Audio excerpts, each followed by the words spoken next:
The semi hanging over the edge of the bridge, hanging over the water. I heard the ambulance is coming, the helicopter is crazy. I've never seen nothing like this. She was just praying. She was praying a lot, so, and I prayed with her. Tremendously lucky that it didn't go over.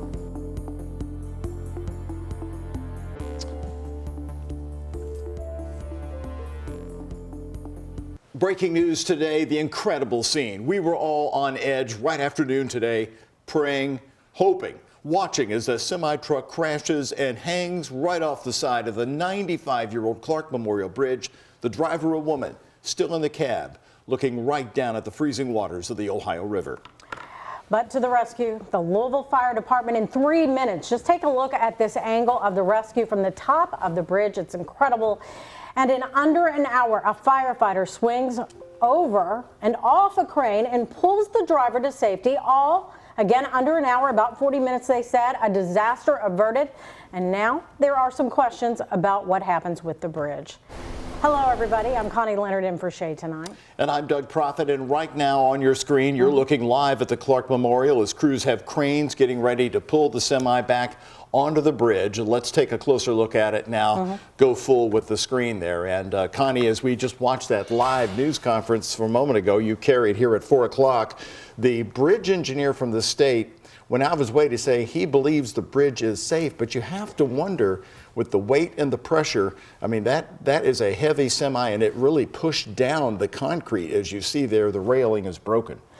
It's definitely concerning. What's a little concerning is just the danger that has to be involved right now of pulling that semi back up onto the bridge, Doug. As the engineer, Jim Ballinger with Kentucky Highway Transportation, just said, they're not going to even be able to start assessing the bridge until this effort here, that is pulling the semi back up onto the concrete and getting it out of there, until that is completed. Again, it's going to be a slow process, but we're keeping an eye on it for you, and we'll continue to show you live pictures here during our 5 o'clock news. All right, and we have team coverage of today's miracle rescue. 2 crews that have been watching this all play out. We begin with WHAS11's Jose Alonso, who was on the scene just after noon today. And Jose, you were there on the bank of the river watching all this unfold. Connie, that's why I've been watching this since earlier this afternoon. There were a lot of nerves and a lot of people watching the rescue go underway. And let's just look from our angle right now. You can still see the semi-truck still kind of hanging off the bridge there. They did bring a crane onto the bridge and they were able to get the trailer onto the bridge as well. But it looks like that front part of the semi is still hanging.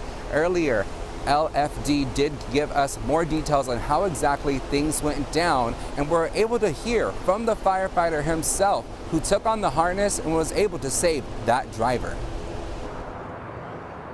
She was just praying. She was praying a lot, so, and I prayed with her. During the run, it just second nature. Your training takes over. Like I said, we've done it 100 times, so you just think about, everything slows down, and you think about what needs to be done. Firefighter Bryce Carden was the man hanging off the bridge, rescuing a woman out of a semi-truck after a collision with several other vehicles caused this to happen.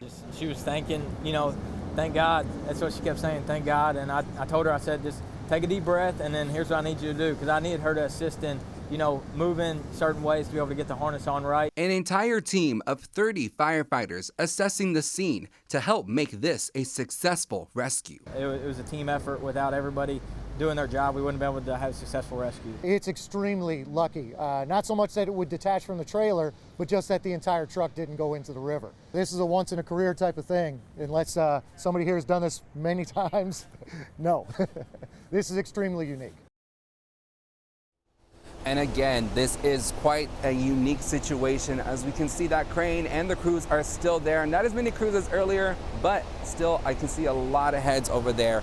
And LMPD did tell us that they do not have an estimated time on when exactly the bridge will reopen. Of course, we just hit that 5 o'clock hour. People are getting out of work. So if you're needing to cross the Ohio, make sure you find a different route. And LFD did also tell us more details on how exactly the rescue went down. Of course, these weather conditions are not ideal. It's cold, it's wet, it's slick, but they said that did not stop them from rescuing that driver. Reporting live in Louisville, I'm Jose Alonso, WHS11 on your side. Unbelievable sight to see that rescue. Thank you so much, Jose. And the Kentucky Transportation Cabinet again has ordered an emergency shutdown of the 2nd Street Bridge both ways. Right now, we have no official timeline on how long it will be closed, but LMPD has told us it is improbable the bridge will reopen before tomorrow morning. Now, within the past 30 minutes, we showed it to you live here on WHAS 11 News. We heard for the first time from the Kentucky Transportation State Highway Engineer as the mayor held a news conference. Talking late today from the state engineer, James Ballinger. Presently working to remove the bridge, remove the truck from the bridge. As soon as that work is completed, our team can get started with our inspection and the assessment of the bridge. We're bringing in some specialized inspection equipment. Well, Mayor Greenberg also thanked firefighter Bryce Carden for attempting the daring rescue. He also asked everyone to keep the other drivers involved in this crash in their prayers tonight. Other individuals who were involved in the accident have been transported to a local hospital, and they right now are dealing with life-threatening injuries. The mayor said 4 vehicles were involved in that accident. He also said all river traffic under the bridge is closed. Well, now for more continuing coverage on that heart-stopping wreck hanging over the Ohio River, taking a look from southern Indiana. It's where WHAS 11's Ian Hardwitt and senior photojournalist Alyssa Newton are joining us live. And Ian, can you describe for us what you're seeing here as that recovery work is underway up high on the Clark Memorial Bridge? Doug, absolutely. We're over here at the Falls of the Ohio, and just to get right to it, I'm going to take a step out of the way for you. You can zoom in here on the 2nd Street Bridge, and I can tell you, as I've been looking at this over the past five and a half hours almost, the truck cab has started to move up just a little bit. We know that's crucial because that's what KYTC needs to happen before they can perform that inspection of the bridge. A former truck driver tells me earlier that refrigerated trailers like the ones on that Cisco truck have a fuel tank in the back that adds some extra weight. It might have been one of the saving graces for the driver rescued by Louisville Fire. These wet roads also could have been a contributing factor to that accident, leading to something truckers call jackknifing. That's when the trailer starts to push on the cab and slings the vehicle around. Here's John Harris Jr., who used to drive trucks but is now a photographer. I never saw anything like this before. I mean, I've jackknifed before, but never to the point where I would lose control of the truck and roll over or dangle off a bridge. John also shared with us he's relieved the driver made it out alive, and he's hopeful she'll be back out on the road soon. But as we're learning, there were other people involved in that wreck with life-threatening injuries, and we're hoping the best for them as well. While we're still uncertain what caused this crash, we're now 5 hours into whether or not they're going to be able to get that truck back on and off the bridge. It could last a few more hours. I'm Ian Hardwitt, live in Jeffersonville, WHAS 11 on your side. Ian, thank you very much. And we have more of our coverage coming up here for you throughout our newscast as we'll be continuing to take live looks at the recovery effort, pulling that semi back onto the pavement there on the Clark Memorial. Right now here tonight at 5, it's the 4th day of the ethics trial of Councilmember Anthony Piagentini, and today we could hear from more witnesses. Piagentini is accused of using his title to leverage a new job with a nonprofit, overseeing the allocation of $40 million in American Rescue Plan money. So far, Metro Council has heard from several witnesses. That includes the former council president and current Deputy Mayor David James and former Metro Council member Bill Hollander. Both spoke about Piagentini violating federal abstention rules during their testimonies. Piagentini is yet to testify and may not do so, according to his attorneys. As the trial continues today, we are back in the council chambers. It started at 4 today, expected to end at 7 o'clock. Full coverage coming up on the WHAS 11 night team at 11. And Colleen has also been keeping track of the traffic as now we have 2 bridges to go to instead of 3. So. That's right. This could actually go into the weekend. They can't even start the inspection again, just to give you the timeline, until the semi is pulled back up, hauled out of there. Then they're going to go underneath the bridge with a special device, as we learned in that news conference, Connie, and look underneath just to make sure the engineer saying the Clark Memorial is safe, but it's 95 years old. Its lanes they wouldn't build a bridge like this today.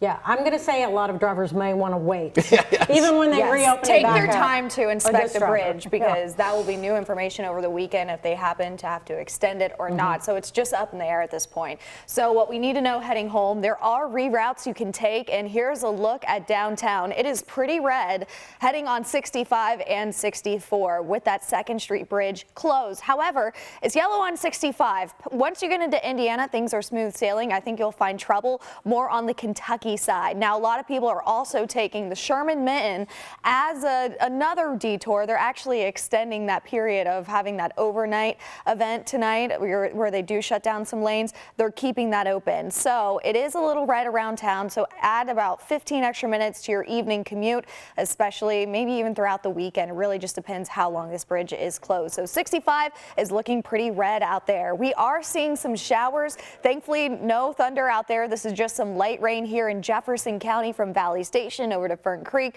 as well as across the river in Sellersburg. I think this is that last big batch that we'll see of some rain. Behind it, just a few lingering sprinkles. So right now on the radar from Shepherdsville down to E-Town, some light showers out there. And over the next few hours, those rain chances are going to start to fall around a 20 to 40% range here over the next few hours overnight. So we're tracking when that rain will start to lighten up by the time we head towards 9 p.m. Most of those showers will be off into eastern Kentucky. By tomorrow, we're not going to see too much sunshine, staying cloudy. I'll give you a peek at what your Sunday will look like here coming up. Doug, Connie. 1, 2, 3. There you go. Reason to celebrate today, because in the midst of the businesses you've been hearing about leaving downtown Louisville, one right here is making an impact by opening their location.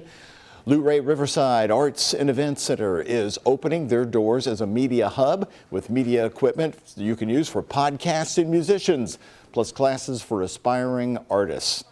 The co-owner, Alicia Terro, says art helps her release her emotions, and that's what she hopes to do for all of Kentuckiana.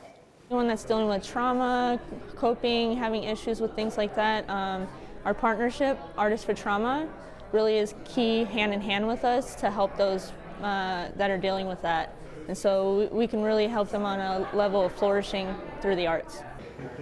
And to celebrate their opening in downtown Louisville, hey, the first time you head to their spot on West Main Street, it's going to be free, and then you can book studio space with a $30 membership a month. They aren't the only ones investing downtown. Spinelli's Pizza has opened a spot at 4th and Chestnut Streets.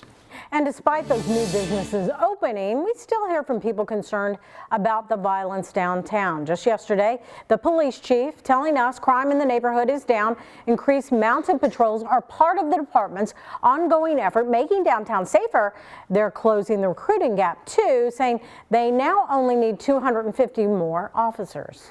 We need to do a better job in that, and I'm here to ensure that I'm a part of that process. And so again, that's where we are in the city, and that's my mindset, but we got to make sure that we're back downtown taking it over. The LMPD chief says she promises businesses in the area that LMPD will also do a better job to ensure safety.